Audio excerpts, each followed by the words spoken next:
তো দেখেন এই যে চলে আসছে আমাদের যে জমিতে এটা 21 শতক জমি। এটাও আমি লাগিয়েছি, ঠিক আছে। আমি শুধু এবছরে দুটো 1500 টাকার জোন নিয়েছে, আর কোনো জোন নিই নাই, একা লাগিয়েছে। তো আমি লাগিয়েছিলাম, তো আসলে পাতলা পাতলা হয়ে গেছে কিনা জানি না, কিন্তু মনে হচ্ছে একটু পাতলা পাতলা হয়ে গেছে, ঠিক আছে।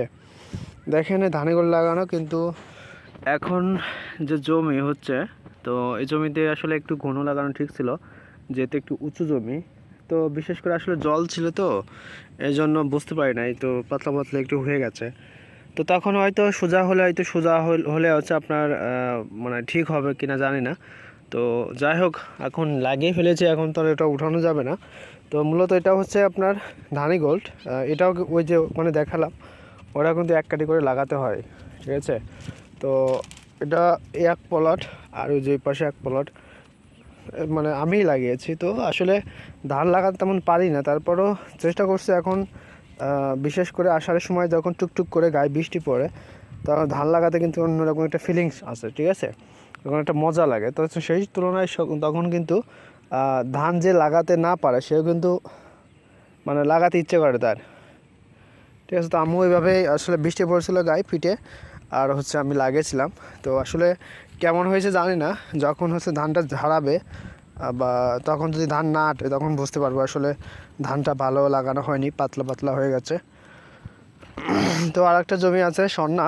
তো এখানে জমিটা তলায় ছিল না, কারণ এখানে অনেক আগেই লাগানো ছিল। আর এ পাশে প্রায় জল আসে না, কারণ এ পাশে বাঁধটা হচ্ছে আপনার কাটা দিয়ে কাটা আছে। তো এটা হচ্ছে আমাদের সন্না ধান। তো সব তুলনায় কিন্তু আমাদের এই ধানটা একটু ভালো হয়েছে মনে হচ্ছে। তো দেখেন মনে হচ্ছে ভালোই হয়ে গেছে, ঠিক আছে। তো এখানে প্রত্যেক জমি, যার জমিতে, সব জমিতে কিন্তু ধানটা ভালো হয়েছে। আর এবার দেখতে পাচ্ছেন, এটাও কিন্তু কিছুদিন আগে লাগানো।